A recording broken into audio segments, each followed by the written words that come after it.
having a like a family mission statement. What do we believe? Why are we homeschooling? And then we kind of had that to assess every single opportunity that came up again. Absolutely, yes. Does this help us accomplish our goals as a homeschooling family? Or does it pull us away? Or does it match our values? We weren't going to enroll our kids in something that undermined their faith.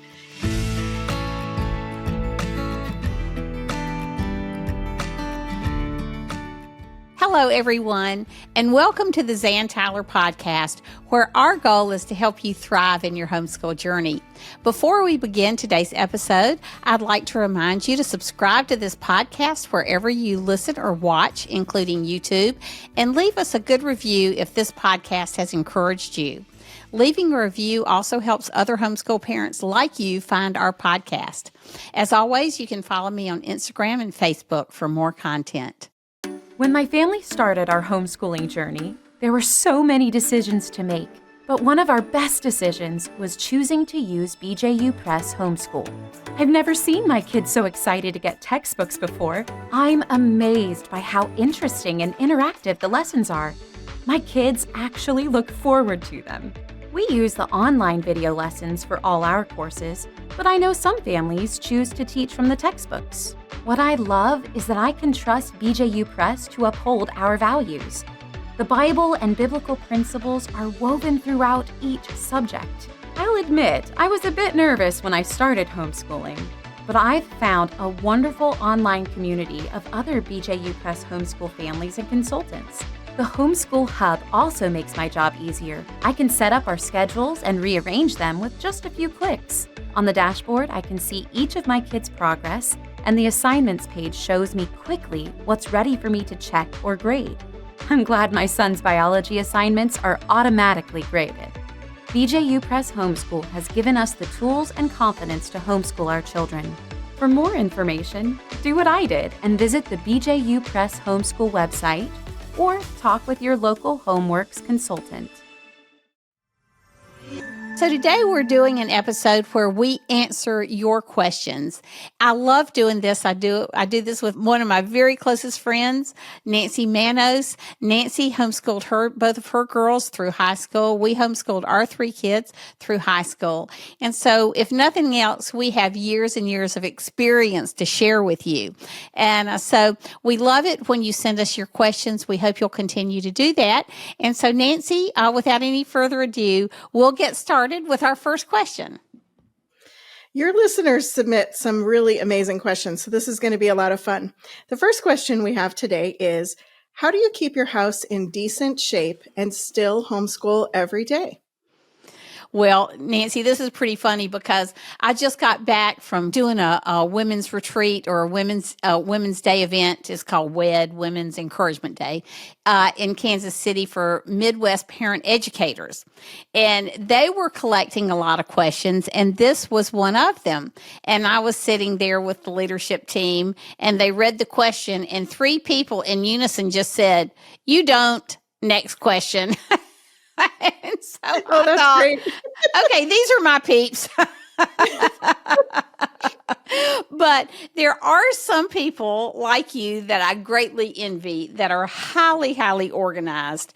And I love coming to your house because of that, Nancy. And so why don't you answer this question for us?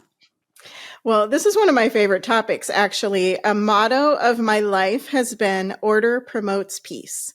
If you are spending every day like scrambling around, climbing through piles of clutter, can't find the pencils or the math book, it just adds a layer of stress to your homeschool. And we live in our homes, so they're not going to be, that Pinterest-worthy, Instagram-worthy, Better Homes and Gardens cover photo type house. We live in them with small people who make messes. And, we're cooking 3 meals a day and snacks, and we're doing laundry, and, we're living life in our homes. So it isn't about perfection. It isn't about everything put away all the time because we use our homes. But it is about finding systems and processes that help you have peace in your home and to be able to find the things that you need as you need them, right? And so for me, one of the things that was really helpful was to have a place for our homeschool supplies. I wanted it to be near the area where we were homeschooling. We homeschooled in our kitchen or our dining room. And so I kept bookshelves and cabinets, and we had one of those understair closets that was right nearby. And we just had a place. So at the end of our school time, the girls could put their books away, and we had a craft cabinet, and I'd have to clean it out every once in a while because it's not like we necessarily put everything back in its exact drawer or place, especially when you have the kids do it. But at least there's a place and you know where things go. Mm-hmm. If you don't have a place for it, then there's nowhere to put it. That's and we right. also had a family rule: don't put it down, put it back. And one of my funniest stories was our youngest, Alex, was probably, 8 or 9, and we're at the grocery store. And you know how people, they'll pick something up and they decide they're not going to buy it, and then they'll stick it in with the gum or whatever. Right. And it's frozen. Yeah. Somebody had put a package of chicken in the candy section by the checkout. And Alex looked at me and she goes, "Mom, they put it down. They didn't put it back." And so at least this repetitive phrase that I had, it resonated with them, even if they would roll their eyes every time I said it. Some of the things that really, practices that I put in place that helped us were, tidy up the house before you go to bed and do your dishes. Nobody wants to wake up to a sink full of dirty dishes in the morning and yesterday's mess. It doesn't mean your house is going to be, like some of those Instagram channels where everything's perfect at night. It doesn't have to be perfect, but it's nice to wake up with some peace in your home. Mm-hmm. If you have to face last night's dinner dishes, it's not a great start to the day. And some people have a higher tolerance than I do for clutter and messes, and you can just work around it. You also sometimes have busy seasons where, okay, I just cannot tackle that thing right now, and I have to make peace with that pile that is sitting there, and I know I can't get to it for another 3 weeks. It's just going to be okay. So sometimes it's just a mindset, okay, I can't deal with that now. But have some systems in place. What is the thing that's aggravating the most to you? Is it that there's always stuff on your kitchen island? Is it the shoes are a mess by the front door? Pick an area that bothers you the most, that you complain about the most, that brings you the most stress, and focus on that. Find a solution for that. Do kind of one at a time, that kind of thing. So those are a few little tips, but there is a way to have some order in your home, even while you're homeschooling. And of course, you have to cook dinner, and they want to eat all the time. Yes, that's right. Laundry and things like that. And so and I like clothes that aren't wrinkled. I fold them right out of the dryer. So I would just pull the clothes, sit down while the kids were doing their math, and be right there where they could ask me a question, but I would be folding my clothes. So are there ways you can multitask? Not that you can do more than one thing, but school can be going on while you're doing household Yes, things. that's right. That's really good. There's a few little things that help me. What about you, Zan? What do you think? Well, one thing I wanted to recommend to people is we did a podcast with Christy Clover, and home organization is also her thing. So I would really encourage you to watch this podcast with Christy. You can also find her online, but we'll have a link to the podcast in the show notes. And and Christy just has some great suggestions, just like Nancy does, about home education.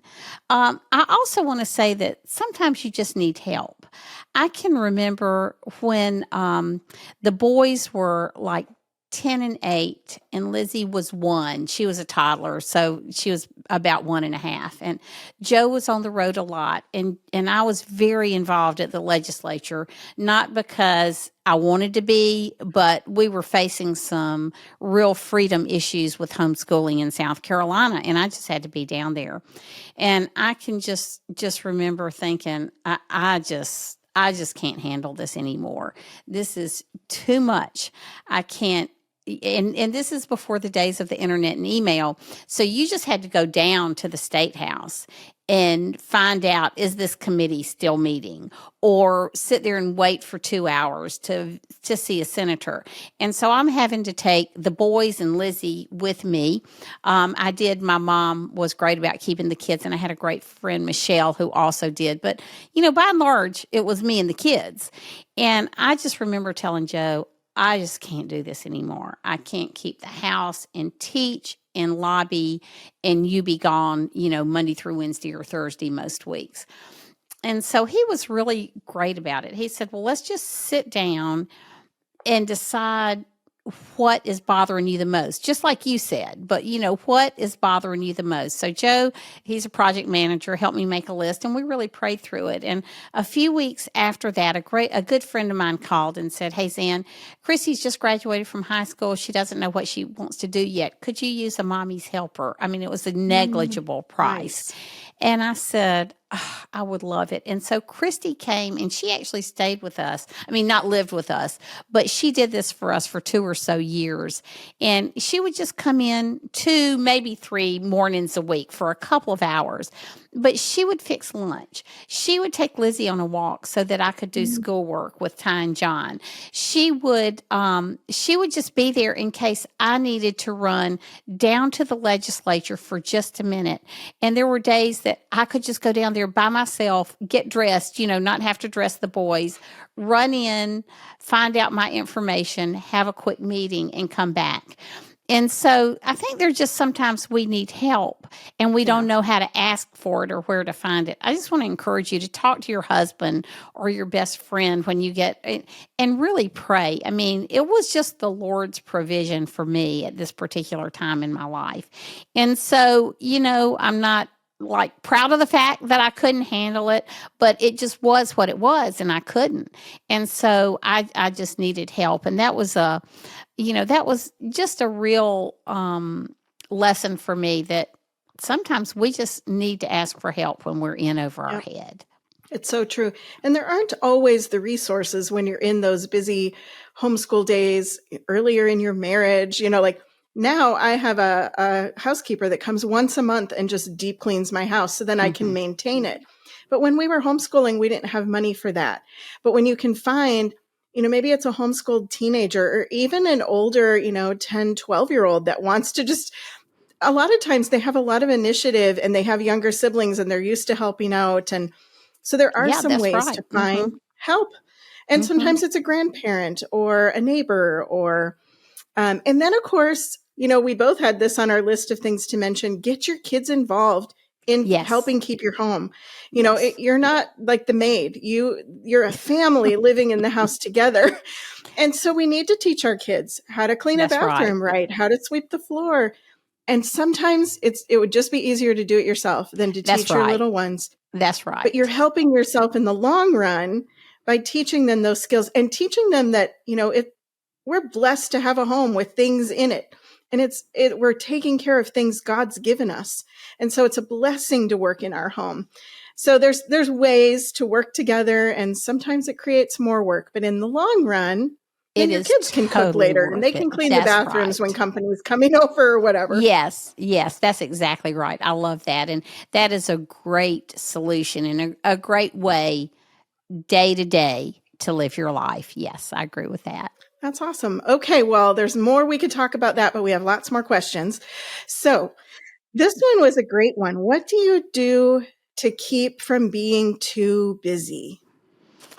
Well, first, I just want to say, I think homeschool moms are always busy and there's always more you can do. I mean, and that's just kind of the nature of the job description.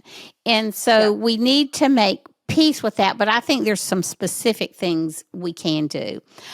When I started homeschooling, I think one of the saddest things for me was I realized that I just can't do a Bible study during the morning.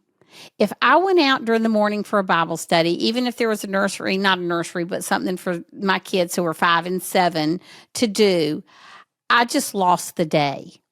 And I realized that. So I just knew that I needed to cut out those things in the morning that kept us from doing our schoolwork then. And then every year, what the kids wanted to do was a little different. So, in planning for the year, we needed to decide who's going to be doing what. What sports will the boys be playing? What is Lizzie going to be doing? She was born 7 years after John, but then she was really involved in the performing arts and fine arts, which took a lot of time. And so it was just, so we were busy, but we figured out what we could do with the kids, how much they could be involved in. We had, even though Joe was out of town, we had 2 sets of grandparents in town who were willing to help me with some of that back and forth. And so we felt like we were busy, but it was things that they were interested in that we felt like were good for them, good outlets for them, and then good learning experiences for them. As the boys got older, they were very involved in politics. And then one day your kids get old enough to drive and you realize how much you loved being with them while you were carting them places. So that's really busyness with your kids' activities, but I think that does contribute to a lot of busyness. I know my middle son who homeschools, for years he would tell the kids, y'all can choose. They had 4 kids. You can each choose one thing to do this year. And that's what they could handle. And that kept them plenty busy, So that's my thoughts, that we're always busy, but we need to choose how to be busy and simplify where we can. Right. We had a very similar situation where the girls, like Olivia was in dance. She was on a competitive dance team for a while. So there was 4 nights a week we were driving to dance, and it was 30 minutes one way. And, those were some exhausting years. And James was traveling at that time. And so I was responsible for all the driving. And there were times where I was like, could dance just be canceled tonight? Like, I was so tired. Yes. But when we would stop and look at it, we knew it was something our daughter was passionate about. She was gaining leadership skills. She was actually assisting in a class at 12, so she was learning leadership skills and all sorts of things. And it was something she loved. And we felt like God had brought this opportunity. And so even on those days where it's like, I don't know if I can drive one more time, dance class, when you stop and look at it, it's a good investment of time. And, it's worth being busy for a season if it's something you feel like God's called you to. And then, for us, having a family mission statement, what do we believe? Why are we homeschooling? And then we kind of had that to assess every single opportunity that came up again. Absolutely. Yes. Does this help us accomplish our goals as a homeschooling family? Or does it pull us away? Or does it match our values? We weren't going to enroll our kids in something that undermined their faith, that kind of thing. And so knowing what you believe and why you're homeschooling can be a great measuring stick for those opportunities that come up. Plus, just what's your legitimate bandwidth? Can you take on one more thing? And then there's always that good, better, best. If you fill your days with good things, you don't leave room for the best things. And so sometimes you need to say no to a really good opportunity and then to make room for the things that really are the best for your family. So I think we're going to be busy. But, I've noticed this trend as I follow a bunch of homeschool channels like on Instagram and things, where people are moving towards more of a simple life, kind of homesteading and that. But think about that. If you own chickens and you have a garden and you're grinding your own wheat and you're doing all of those beautiful, simple homesteading life types things, that's busy too. It's just a different kind of busy. That's right. That's right. So I think the great thing about homeschooling is that we have the freedom to always be taking these assessments. What's good for our children now? What's good for our family now? How do we need to adjust? And we can do that on a dime. But when your kids are in school, you talk about busy, they're committed to that schedule and we can't change it. And I want to talk to you too about, and you're free to disagree with me on this. I just remember one of our kids was involved in something that took time. I can't remember what it was. I just remember everything surrounding it. And he just wanted to quit. And some people will say, never let your children quit. But the activity was not a good fit. It was causing him real unrest, and it was taking time from us and from our family. And so we thought, if you're part of a team and you're needed, that's one thing. But in this particular commitment, we just felt like it was best for him and our family to stop. And it was really just a true relief. So sometimes you Yes. get in a situation where you just need to take the bull by the horns and exercise the power you have in determining your family's direction. I think that's really That's so good. the mission statement you talk about, that's so true. One thing we always had that was non negotiable was a service project that would take us out of the Yeah. house. For 6 years, we did the tutoring at, I think it was New Hope Ministries in downtown Columbia. And we never had time for that. Never had time. Every week, I had 3 reasons I could have canceled it. But like you said, that was part of our family mission statement. And that was one thing we did no matter what. And so, Nancy, that's such a good word about using your mission statement to determine, where you're going to be and do with your kids. Definitely. I love you had one note as we were talking about this, kind of to turn your phone off. Well, back in our Yes. day, it really was having an answering machine. You didn't That's answer the phone, but now it's social media and your email and everything comes to your phone. And we can be so distracted, that we're adding busyness at a time when we're supposed to be, like it helps me focused on our kids and during our, sit down time for school. And so sometimes we need to eliminate some distractions. And, if you have your phone, somebody's yes. trying to get a hold of you all the time. Yes, that's right. I mean, it was like you say back in the day, it was landlines and answering machines, but it was a lot easier. And I just knew once I started homeschooling, if I answered that phone, it was just like going to the morning Bible study. It just wrecked the day. And so that answering machine was worth its weight in gold. And really, moms are just going to have to make that hard decision to when they're with their kids to turn it off. Not all the Be time, focused. but No. most of the time, Yeah. It's easy to lose their attention and harder to get it back. Yes, that is So, for sure, for sure. well, that was awesome. This is so encouraging to me. Okay, so our next question is what encouraged you the most to continue educating at home through high school when you felt overwhelmed or not enough for your children? Oh my goodness, Nancy. So we started homeschooling in high school in the early 90s. And it was just like 1992, I think. I just couldn't believe it. When we started homeschooling, the wisdom in the homeschool world was, you homeschool for 3 years and you get your kids ready for an institutional learning environment. And I just remember thinking, Lord, help me, Jesus, if I can do this for 3 years, somebody needs to give me the Congressional Medal of Honor. But that was, in the days when homeschooling was considered illegal and I was threatened with jail and there was a lot of other things going on. But I'll never forget going to a national homeschooling conference and meeting a homeschool family that had teens that were being homeschooled.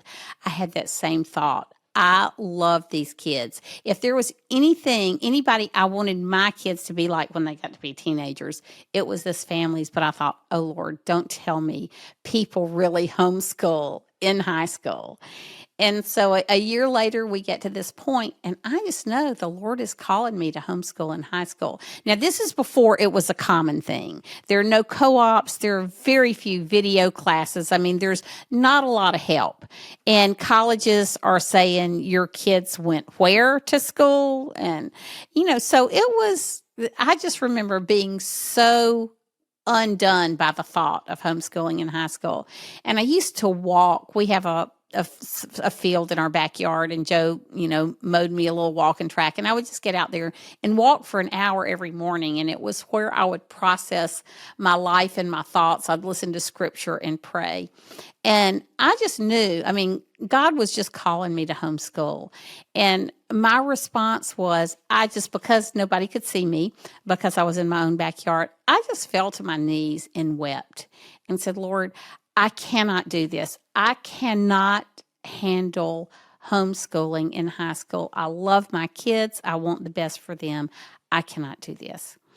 And so it's just like I had this conversation with the Lord. And And it was, I mean, it was so sweet. It's like the Lord saying to me, Zan, when have I ever abandoned you in need? When you had policemen at the door and you were threatened with jail, was I there? Did I take care of it?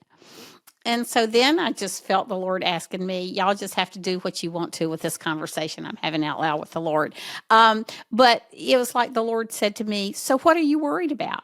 And I really thought about it. And I thought, my boys, I want them to go to college.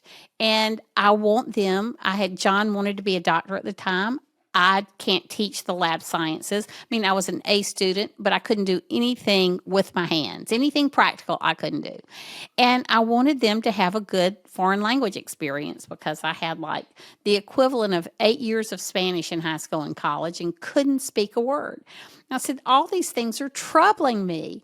And I'll just never forget, there were two verses that just flooded my mind. One was from 2 Chronicles 20, where the Israelites were going out to battle, and the Lord said, stand still, believe the battle is not yours, it's mine. And I felt like God was going to fight this battle for me. I just didn't know how. I just had to believe on faith that he would. And the second thing was, I just want to read this verse because this verse just came to my mind, and it said, but he said to me, my grace is sufficient for you, for my power is made perfect in weakness. Therefore, I will boast all the more gladly about my weaknesses so that Christ's power may rest on me. That is why, for Christ's sake, I delight in weakness, in insults, in hardships, in persecutions, in difficulties. For when I am weak, then I am strong. And so the Lord gave me those verses, and I'm just mulling over this and praying about high school. And, there hardly a day went by that there wasn't a high school coach wanting the boys on some team, football, baseball, soccer, basketball, something, And so there was pressure. And there was pressure from our families to put the kids in school. And I'll never forget the day after I had my come to Jesus meeting with the Lord on my track, I got a call from a good friend of mine who actually worked at SCAES, the homeschooling organization Joe and I had started. And she said, Zan, my dad is coming down to help us homeschool. Debbie had some sickness. And she said, and he's got a double master's in biology and something else. And he taught biology in high school and public school and private school. And the private school gave him all the lab equipment. So he's going to come down here and do a small class for homeschool kids and do the labs. Would you be interested in that? And I'm just having this praise and worship meeting, while I'm on the phone with Debbie. Hallelujah. Absolutely. Sign us up. The day after that, I got a call from our neighbor who said, hey, Zan, I've been the head of the Spanish department at the high school in the area, but we just found out we're getting our Bethany adopted baby. And I just wondered, could you use a Spanish teacher and tutor for Ty and John? And I'm going, glory, hallelujah. Yes, I could. And, these are things we take for granted now with co-ops and all. But this was back in the day where I just couldn't imagine having any help in high school. And so it was the two things I told the Lord I was worried about most, the science labs and the foreign language, that in 48 hours, he had provided me excellent teachers and tutors for my kids. And I thought, okay, Lord, I don't know how this is all going to work, but we are on this journey together. And by faith, we are going to, walk through this journey. So I think a lot of a lot of when we get to the rope and at the end of our rope and we feel like we're not enough, I think the Lord is letting us get there so we can see what he can do. And he delights to bless our children. He delights to help us in homeschooling. And so that's the story of how we got into high school. It was, and I just want to say to you moms out there, the high school years were glorious. Your kids become your friends. They're becoming real people and you enjoy being with them, most of the time, not all the time, but, and it just would have been so sad to send them to school at that point in time. And we just found the Lord just continued to give us great avenues for them to pursue their interests. So I didn't mean to take so long with that, Nancy. Such a Um, good, no, it's such an encouraging story, and God is faithful. I think homeschooling helps us press into the Lord because we mhm. cannot do it on our own. We are not enough on our own.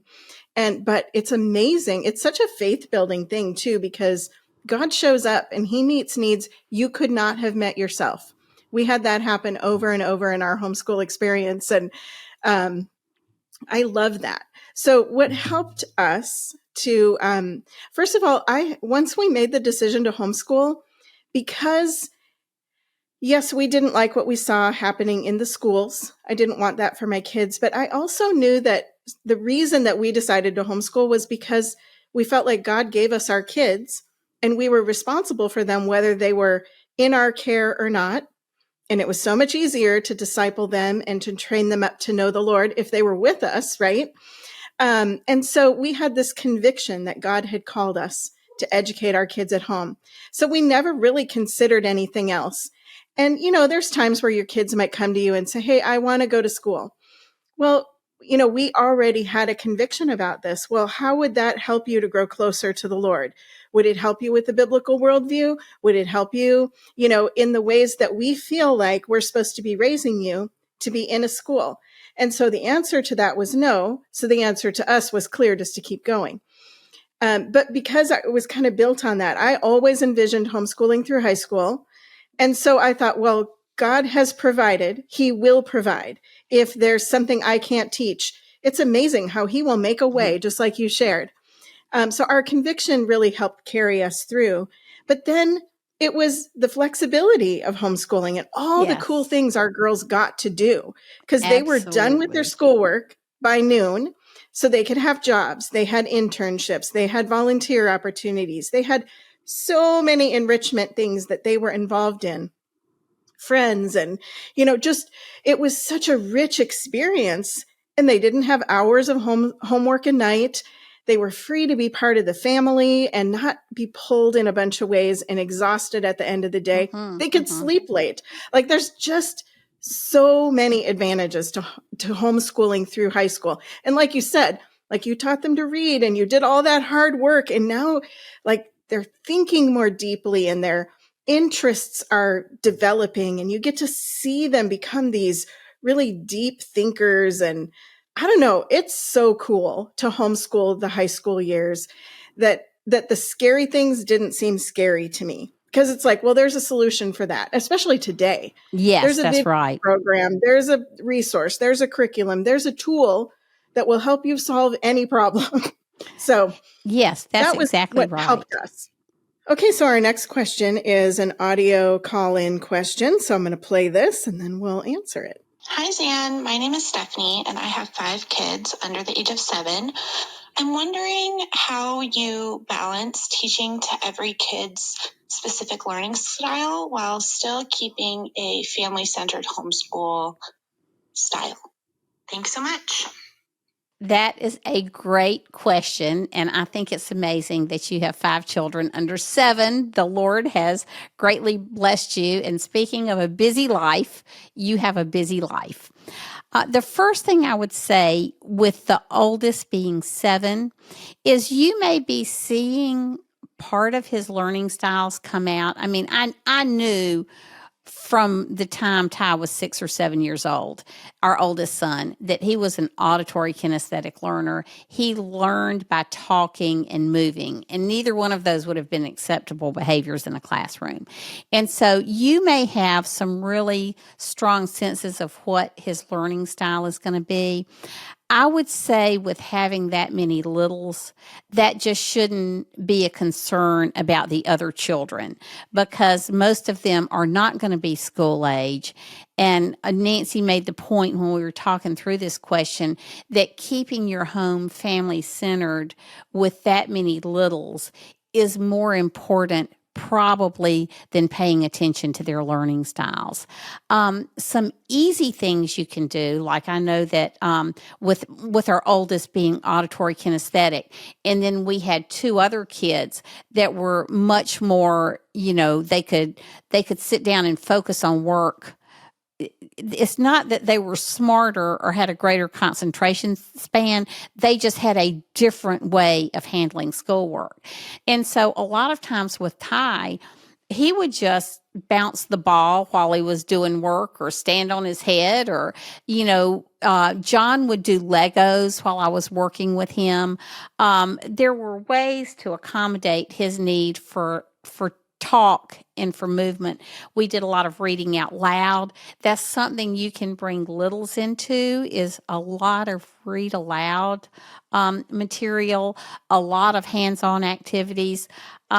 Maybe if you have one opportunity, I don't know if you ever get that many little ones to sleep at the same time, you could use that time one-on-one with your oldest. We just interviewed Cassandra DeLeon on the podcast. That would be a great podcast for you to go back and listen to. She had 10 children that she homeschooled. And she said from the very beginning, they always had an hour a day where everybody was in their bed. If they were too old for naps, they had a basket of books in their rooms. They could stay in their bed and because they had 3 bedrooms and 10 kids. And so they could stay in their beds. They had to sleep or read books or write, do something very quiet. So I would say probably right now, you having a break during the day and just trying to keep the children together and having a little bit of time every day to work with the 7-year-old. I think that's probably going to keep you very busy. Nancy, you may have some other thoughts on that. Well, that's so good. Well, I think when you think about your homeschool, now my kids were close together and I realized I only had 2, but we did everything together. Like they had their own level of math and grammar and spelling, I think, but everything else we did together. But think about the things that you're doing in your family-centered homeschool. Try to make it really hands-on. And so you're reading books aloud and everybody's involved, even if the little ones are just listening, they're learning. But when you incorporate all of the learning styles, when you have things that they're listening to and that they're talking about and that they're building with their hands and that there's movement involved, you want to touch on not just the learning style that they're strongest in. That's a great way to connect with them. They're going to learn best a certain way, but they also need to be exposed to learning in those other learning styles because that will strengthen those areas where they're not as strong in. And so I just think focus on making learning fun in your home and you will hit all of the learning styles. I don't think you need to hone in, especially when they're young, like Zan said, on each individual one and their particular bent, because there's so much that you can do together and incorporate all of the learning styles. One thing Nancy said, and again, this is with older children, but the principle is the same. When the boys were in the 7th and 9th grade and homeschooling in high school, I had never heard of it before really, and then we're trying to do this thing. I just decided, okay, John, you're skipping middle school. You're now in high school. And John had the academic ability to do that. I'm not, who knows? I mean, that was just what I had at the time that would make my family work. So by the time John finished the 10th grade, he had really finished high school. And the blessing of that was he was involved in a lot of internships where he did a lot of traveling in high school, worked in the state legislature. I mean, he had some incredible experiences because most of his schoolwork is done. And so totally different situation than you with littles. But I think there's just great blessing in keeping your kids and families together, whether they're little or whether they're older.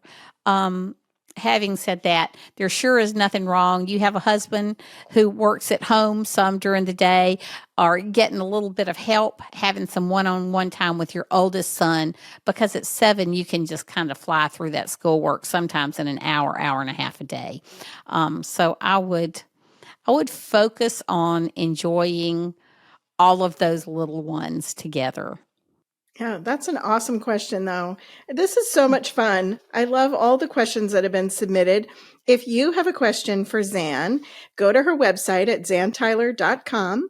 And on the podcast page, there's a button you can click and just record your question. And we would love to answer it on a future episode. Yeah, well, thank you all so much for being with us today. Thank you for asking your questions. You may have some input on some of the answers we gave, especially you moms with lots of littles. We'd love to hear from you. You can submit a comment on my website, like Nancy said, zantyler.com, and give us your thoughts on that. But we just we do want to thank you for being here with us. We know you have a lot of ways you can spend your time. You can find Nancy at nancymanos.com. As Nancy said, you can find me at zantyler.com and both of us on social media. So we just pray that God continues to bless you and your family. Until next time, bye.